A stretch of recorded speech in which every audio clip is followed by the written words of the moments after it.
A mother's love is an unparalleled force, embodying warmth, tenderness, and unwavering devotion. From the moment she learns of her child's existence, her heart becomes a sanctuary of boundless hopes and dreams. With each tender caress and gentle whisper, she nurtures a vision of purest joy and fulfillment for her beloved offspring. Her expectations are not grounded in worldly achievements, but in the richness of character, the depth of empathy, and the capacity to love unconditionally. In her embrace, there lies a sanctuary where dreams take flight and hearts find solace, a testament to the timeless bond between a mother and her cherished child.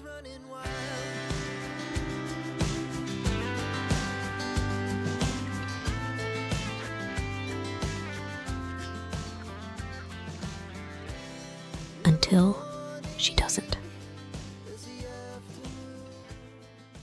24-year-old Candace Diaz and her boyfriend, 28-year-old Brad Fields, are facing murder and torture charges in the New Year's Day death of Gabby Barrett.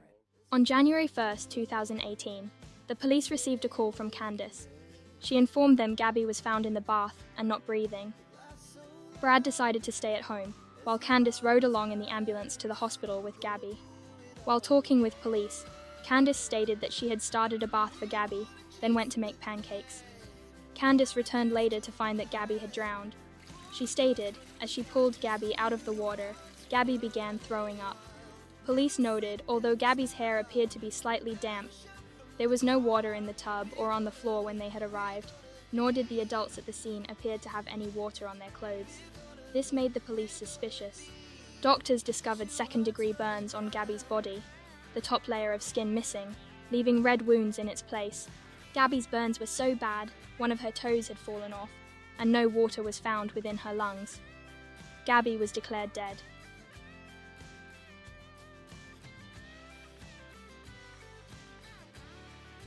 Two days later, Gabby's death was ruled a homicide. The police obtained a search warrant for the couple's home.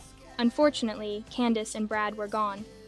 The police found text messages to Brad on his cell phone, Candace asking him to get rid of any incriminating evidence at the house while she was at the hospital.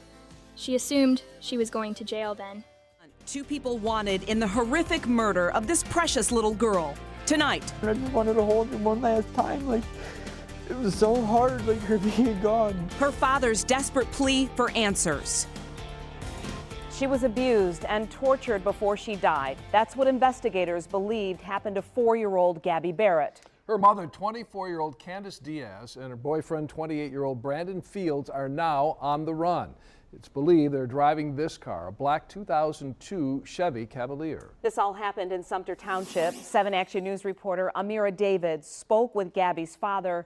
And Amira, this is just unimaginable. A thorough search of the house exposed the horrible truth of what Gabby ended. Worst yet, from the one person whom was always meant to love and protect her. Police found a large amount of melted skin in the bathtub drain, telling them Gabby was placed in boiling water. There was no bedding in Gabby's bedroom. Her bed rested in an inclined position against a wall. Gabby, apparently forced to sleep on the cold floor of her room, wearing only underwear and a trash bag as a blanket. Doctors determined Gabby had suffered from multiple inflicted injuries, included blunt force trauma and suffocation. Her body was covered in lacerations and injuries in various stages of healing.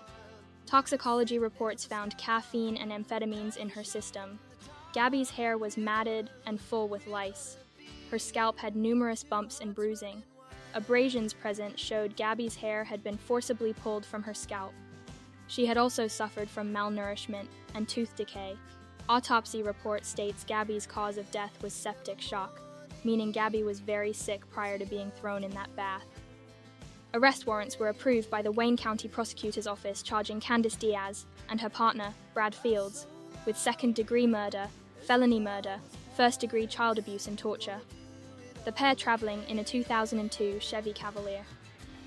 Although Brad had left behind his phone at the time they fled, Candace was in possession of hers. This would be the key the police needed to locate the pair. The couple fled Michigan, but were caught days later in Lake Park, Georgia. off I-75 near the state line of Florida.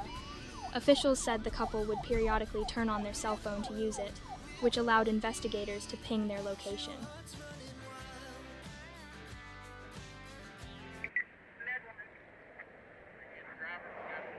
Okay. You got me covered, buddy? Anything on you? Right front pocket. Right front pocket. Yes, sir. Don't go for it. Won't have to go for it. Promise you that. Take my sweat off, or you want to do it? Right hand only. Right hand only.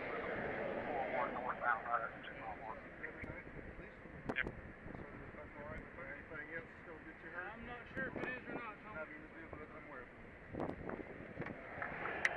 Turn around. Left hand. Left hand only.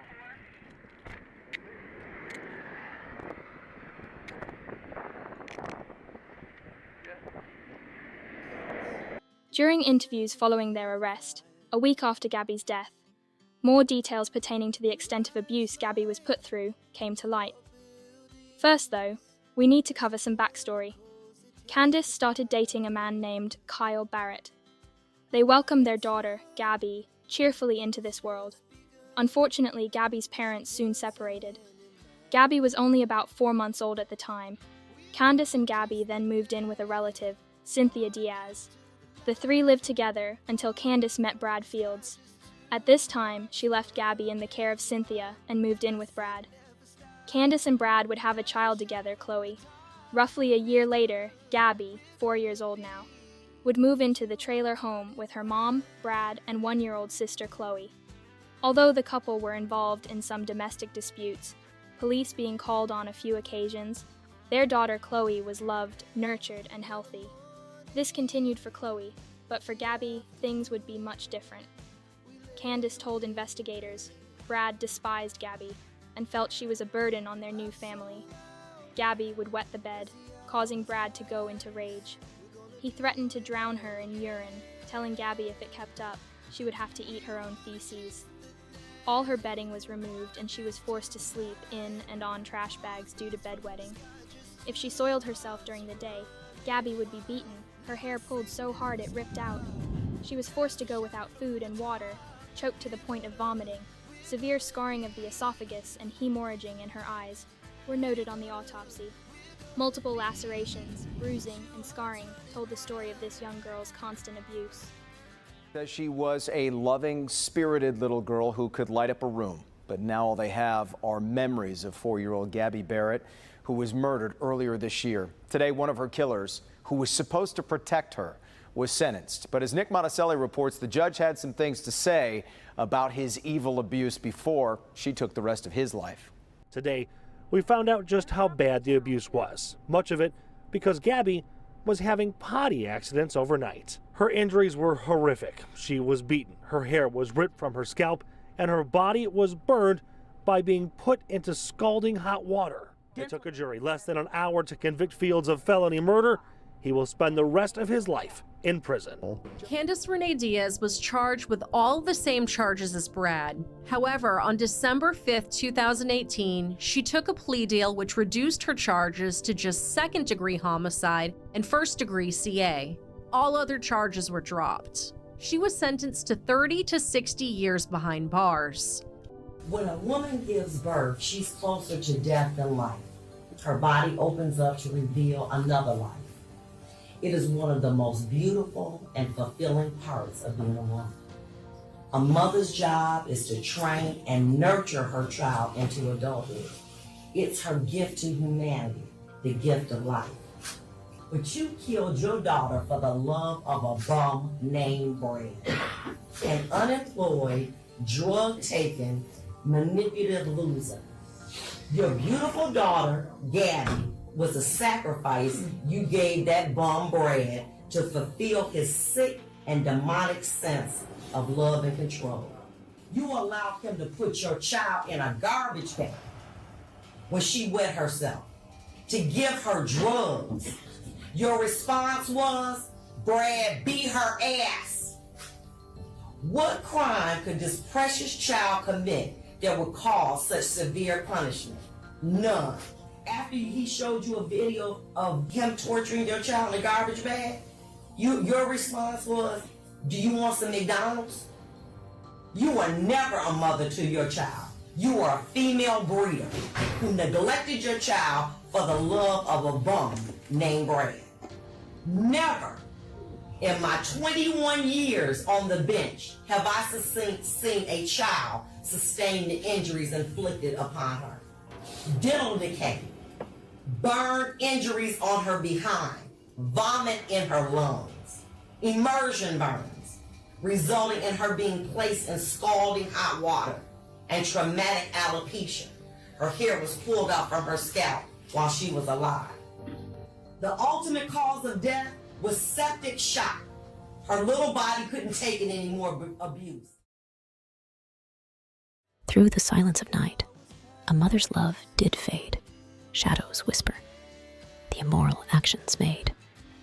Once loving heart, now just pain to bestow. Her own hands wrought the most betraying blow. In silent agony, she mourns what's gone awry. From her own mother's hand, in the earth she'll lie.